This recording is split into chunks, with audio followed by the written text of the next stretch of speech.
The war in Ukraine rages on. Russian attacks continue. It is a merciless conflict that claims many lives. A war waged with no regard for the environment. Chemical factories, oil depots, industrial complexes, power plants. The repeated targets of kamikaze drones and rockets. The implications for the natural world are dramatic. Ukrainian environmental inspectors are appalled.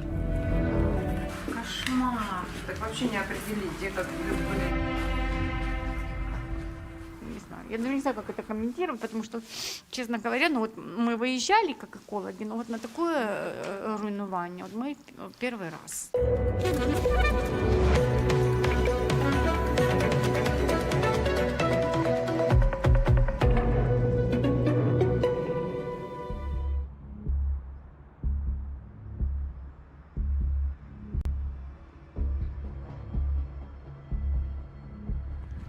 Kremenchuk, in the northeast of Ukraine. The city is around 100 kilometers from the front lines. 3 environmental inspectors are examining an area that was the focal point of a Russian attack just a few months ago. There is not much left of the shopping center. Most of the debris has already been cleared away. Video surveillance cameras show what happened here.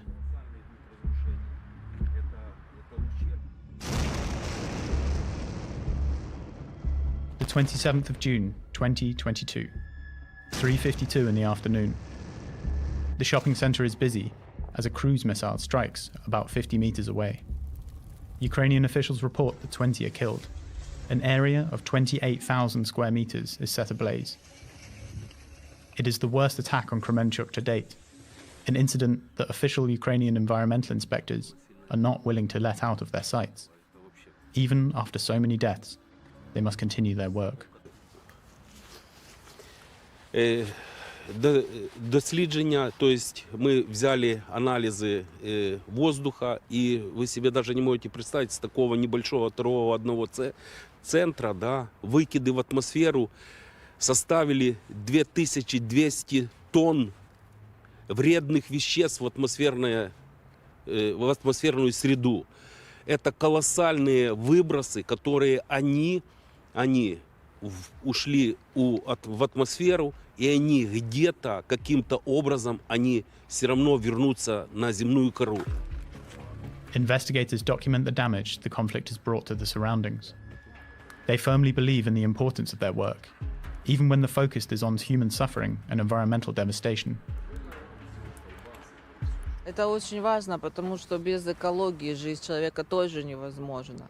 И любые вот эти взрывы, они приносят не только смерть, но и вред здоровью людям, которые выжили. International environmental organizations are becoming increasingly concerned by the conflict. The Russian attacks often focus on critical infrastructure. As of December 2022, over 1,100 attacks on more than 580 targets have been documented. Heavy industry is particularly hard hit, with unforeseeable consequences for the environment. In Utrecht, in the Netherlands, the effects of the war in Ukraine are being closely monitored. Wim Svenenberg, working for the peace organization PAX, analyzes and verifies developments in the war. This is now, of course, the first time in a long period that there is intense fighting in a heavy industrialized country. And it has a heavy mine industry, but it also has a lot of chemical industrial facilities in the west of the country which were targeted. And that level of damage also poses new industrial or technical risks, as they are called. And that will require more capacity to understand what potential risks are, because we are dealing with serious risks for either for people or for ecosystems. Wim Svenenberg analyzes combat reports every day, both in the press and on social media. He compares the reports with high-resolution satellite images to uncover what is really happening on the ground.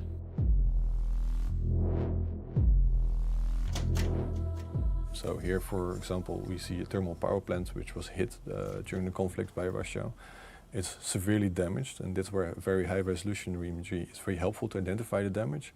And apart from the damage to the facility itself, we also see all these tankers storing heavy fuel oil, which were damaged, and you can see the spills here in the zoom in, where all the heavy fuel oil is leaking into the area, and all the area is contaminated with heavy fuel. Every incident is documented and ranked. The database aims to evaluate the severity of the destruction and its consequences.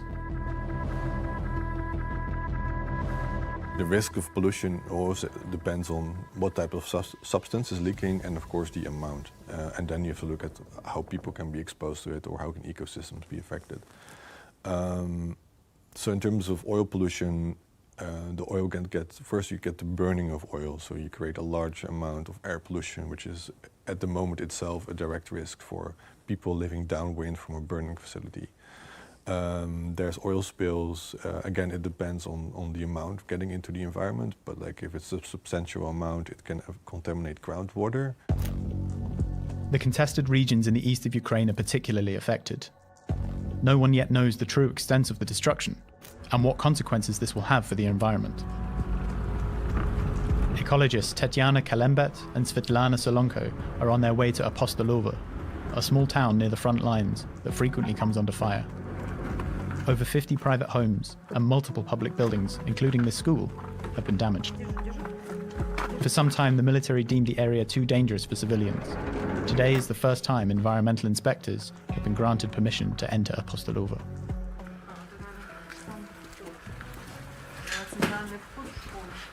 Кошмар. Кошмар.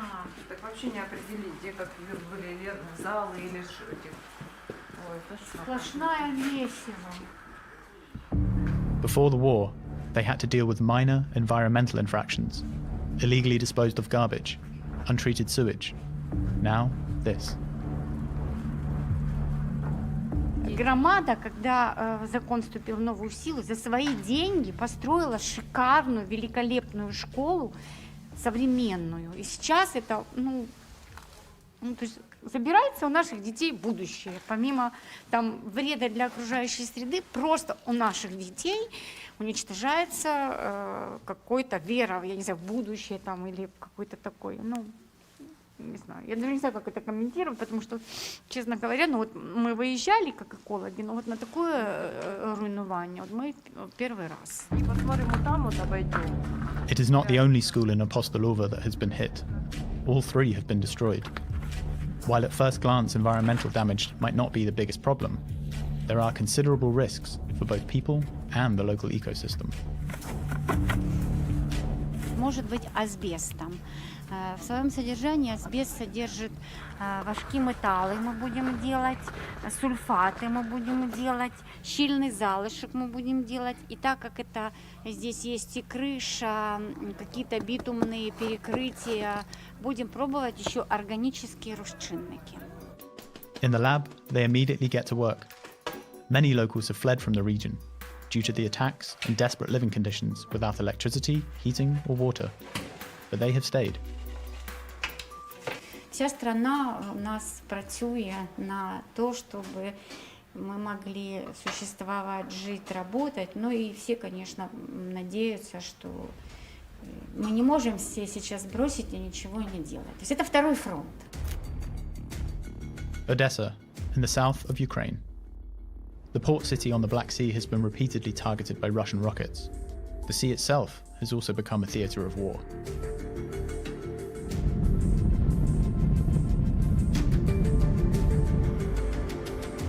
Marine biologist Alexander Kurakin is trying to document what is happening underwater, but it's not so easy. Во времена войны, конечно, у нас в связи с тем, что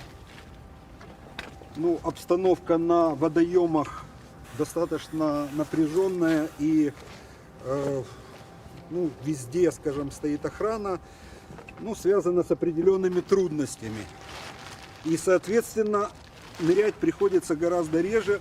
То есть, в этом году у нас было там всего, наверное, дней 15, которые мы провели в поле.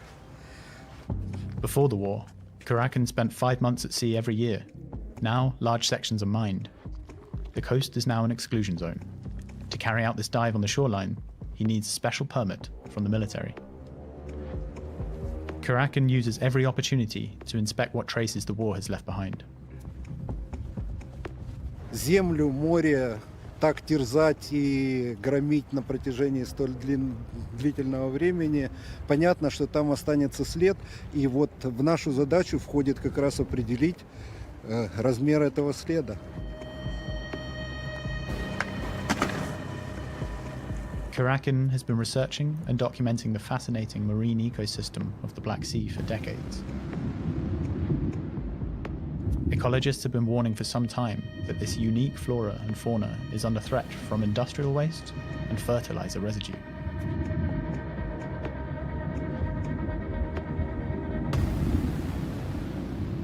Now, the war is also leaving its mark below the water. Spent munitions, mines, but worst of all is the threat posed by oil, from fuel tankers or destroyed ships.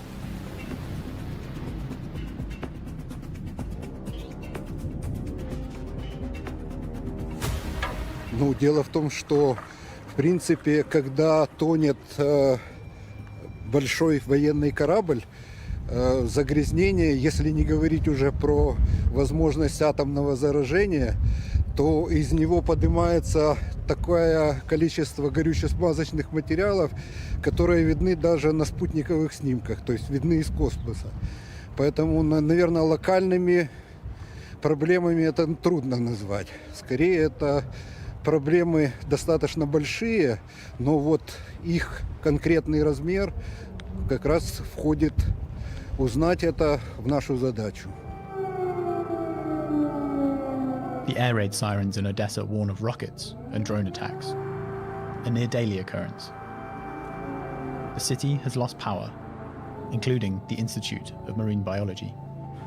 Here, researchers are investigating the impact of the war on marine life. Despite the challenges posed by these conditions, they continue their work, making do with the lights on their smartphones.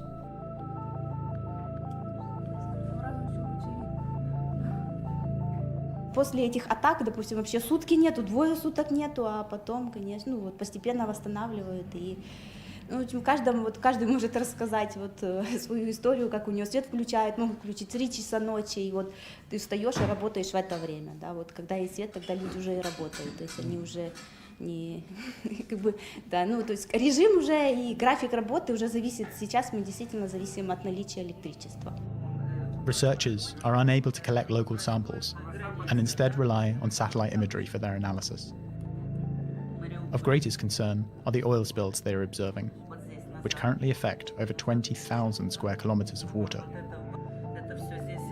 This is practically half area of Ukrainian sector of the Black Sea, including the Azov Sea, covering by oil spills after the military incident within the area. A catastrophe for the endangered Black Sea, especially as pollution cannot be contained due to mines and constant attacks. The consequences for the fragile ecosystem across all neighbouring countries are currently uncertain.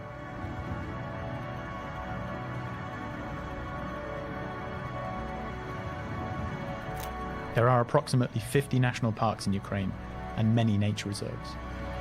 According to the Ukrainian Ministry of Environmental Protection, Russian forces have destroyed or occupied around 30% of protected sites.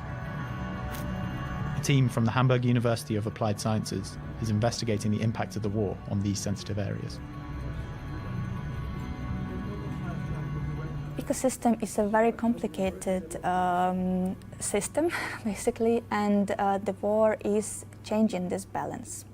So if you want to distinguish like the biggest threats, it would be fires, then missile attacks, then mined territory, and then it would be construction from military, like trenches, like all kind of construction you can imagine, when they were digging the soil and changing the surface, and also military waste.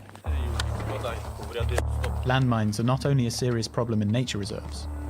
Ukrainians and Russians have mined large stretches of the contested areas, clearing them is an arduous task.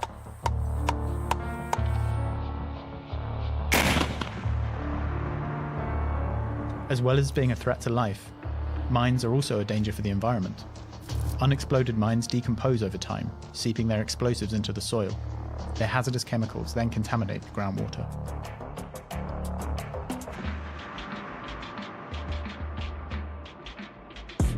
Ukraine possesses a unique array of natural resources, and in the years leading up to the conflict, officials had intensified their efforts to conserve this wealth. Maria Fedoruk, herself a refugee, must now watch as their first successes are undone. Well, actually, we had a lot of problems in Ukraine with nature protection. I have to admit it, of course, before the war as well. But we were really moving forward the European standards, and we started to take part in European Green Deal, and we started to implement circular economy principles also, and it was developing very fast. But now it's slowed down dramatically. Maria Fedoruk and her colleagues from the Hamburg University of Applied Sciences frequently travel to document the impact of the conflict on nature reserves. The widespread destruction is largely caused by forest fires, ignited by frontline combat operations.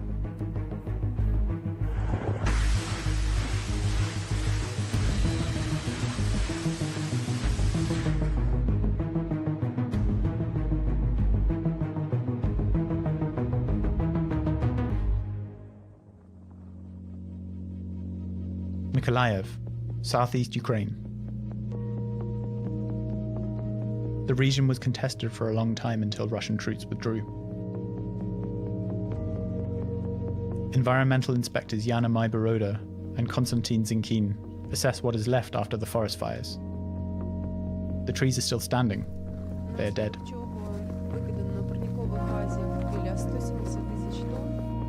Поэтому это все было в пределах досягаемости как артиллерии обычной, плюс, в основном здесь производились обстрелы с РСЗО.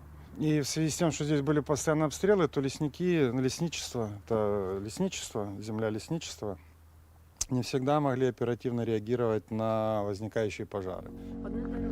260 hectares of woodland are destroyed. These trees were 30 years old. It will take decades for the forest to regrow. Mykolaiv is only one of several affected areas. Satellite imagery shows raging forest fires and destruction they have wrought in formerly contested areas, as well as the current front lines. In April 2022, a Russian rocket hit the regional administration of Mykolaiv. Before the outbreak of the war, locals relied on tourism. The Black Sea coast and nature reserves were supposed to attract visitors from across Europe. Now, rebuilding is the only focus. We need to start moving because it will take lots of time, but we need to start move for now with ecological programs for recovering our region. It is very important, and I know that it will take not 1 year. So as far as we start, it will come faster. So I think that we need to start already. And the war is far from over. In October 2022, there was a devastating attack. A further environmental catastrophe as kamikaze drones hit storage tanks filled with sunflower oil.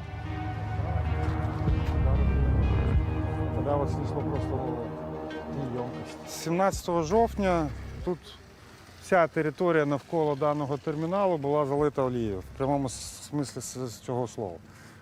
Повністю олія, ця дитяча площадка з олією. Також з іншої сторони велика кількість олії потрапила в дощову мережу міської каналізації, через яку потрапила до Бузького лиману. The attack on Mykolaiv resulted in several thousand tons of sunflower oil spilling into the surroundings. The drones set some of the oil ablaze, while the rest flowed into the port.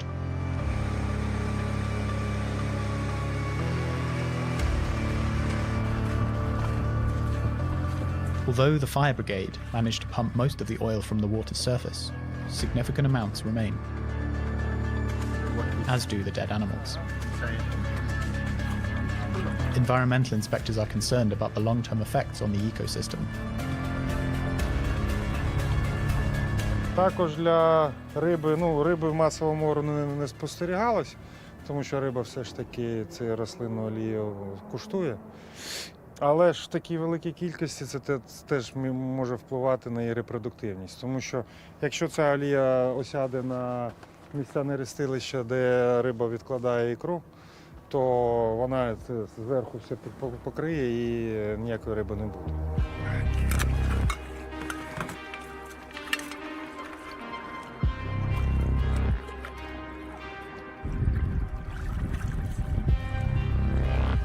Конечно, никто не понимал, и никто даже не мог подумать о масштабах такой войны.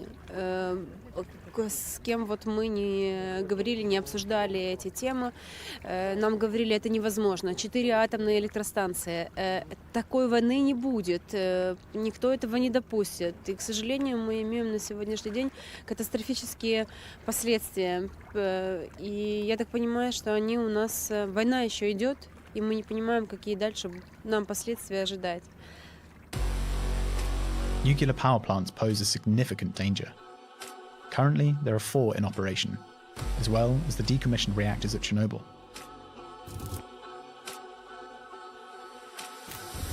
In the summer of 2022, a team from Greenpeace Germany visited Chernobyl. They investigated whether there is increased radiation emitted around the reactor after Russian forces occupied this region at the beginning of the war. Measurements did show increased radioactivity in some areas.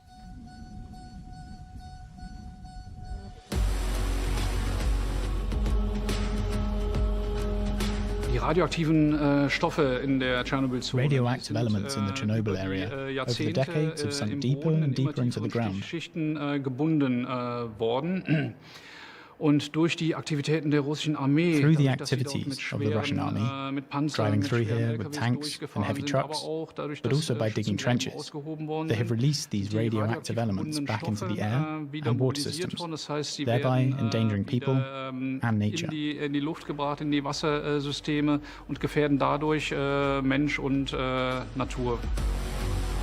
Europe's largest nuclear power plant is in eastern Ukraine, Zaporizhzhia. It is currently occupied by Russian troops and has been fired upon several times. It's directly on the battlefield. That means the danger of reactors being hit by grenades, bombs, or rockets is immense. But another threat looms over Ukraine. Russia has been specifically attacking the electricity grid. While power outages are a common occurrence throughout the country, nuclear power plants depend on a secure power supply. The problem with nuclear power stations is that they have to be connected to the grid. They need a continuous supply of energy to power the cooling systems for the reactors themselves, but also for the spent fuel pits, the areas where used fuel rods are kept. If these cannot be kept adequately cool, then it could lead to a meltdown, like we saw at Fukushima or Chernobyl.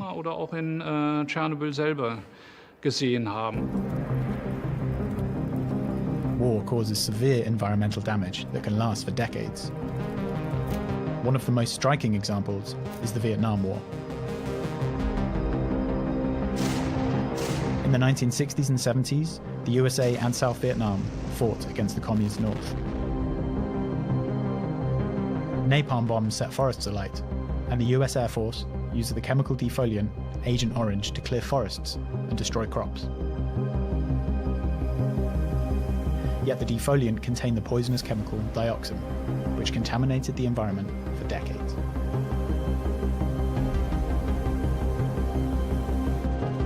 Apart from the environmental damage, we also saw in Vietnam that people were affected by, there were a lot of birth defects from pregnant women who were exposed to dioxide in the soil. It created a lot of other health impacts on communities who were faced with that, and it was not cleaned up. The Gulf War provides another example. In 1990, Iraq invaded the neighboring emirate of Kuwait. An international coalition led by the United States of America pushed them back. But Iraqi troops left behind them scorched earth.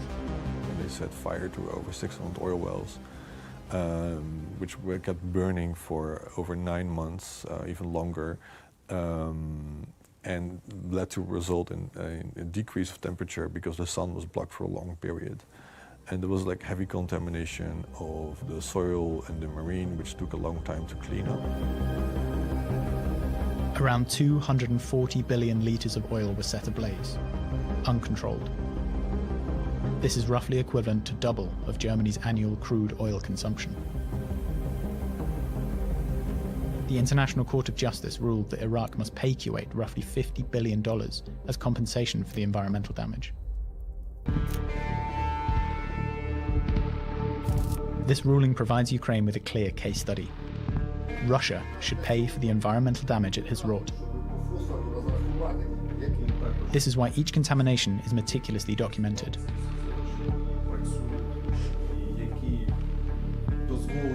Тобто наша надія на те, що ми зможемо, по-перше, показати всьому світу, що таке війна проти України, що таке війна проти довкілля, і що кожен, хто наносить шкоду, повинен за це відповідати. В нас є велика надія, що ми зможемо стягнути ці репарації з країни-агресора.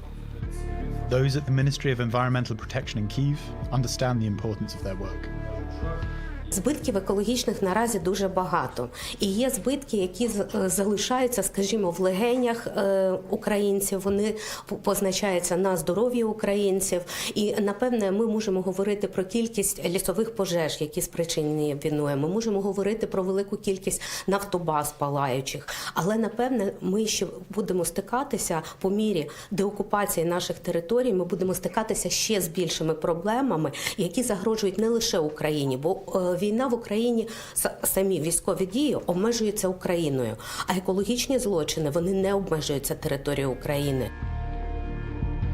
An oil depot near Kyiv. It has been the target of Russian missile attacks 3 times. 10 tanks of oil were destroyed. More than 12 million litres of diesel and petrol set alight. 1 million litres of fuel leaked into the environment. Inspectors and biologists are investigating what consequences this attack will have.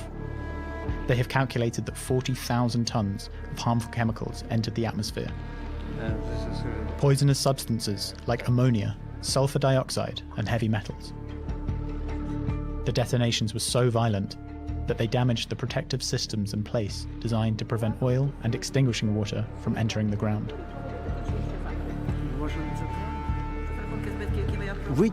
Выток, который произошел, он все-таки попал на грунт, на землю. И мы должны это еще понять и оценить, сколько нефтепродуктов или остатков нефтепродуктов вот попало в землю, в грунт, и на какую глубину оно прошло. The environmental damage caused by these attacks is assessed at around 40 million euros. But officials are unwilling to name just the financial costs. It's about repairing the long-term damage. Я не могу сейчас ничего сделать для фронта. То есть то, что можно делать, я делаю, но я не военный человек, я там не воюю. Поэтому я пытаюсь сделать что-то на своем месте. И я знаю, что рано или поздно война кончится. И нам нужно будет это все восстанавливать и окружающую среду оживлять, ремедировать, восстанавливать, возобновлять. Вот этим мы сейчас и пытаемся заняться. Но поскольку опыта нет, прецедента нет, это впервые все. Поэтому шаги эти, ну, знаете, как шаги в темном, в потемках. Ukraine estimates the environmental damage in the first 11 months of war at around 43 billion euros. And there is no end in sight. One thing is certain. The people in Ukraine will suffer from these environmental consequences for generations to come.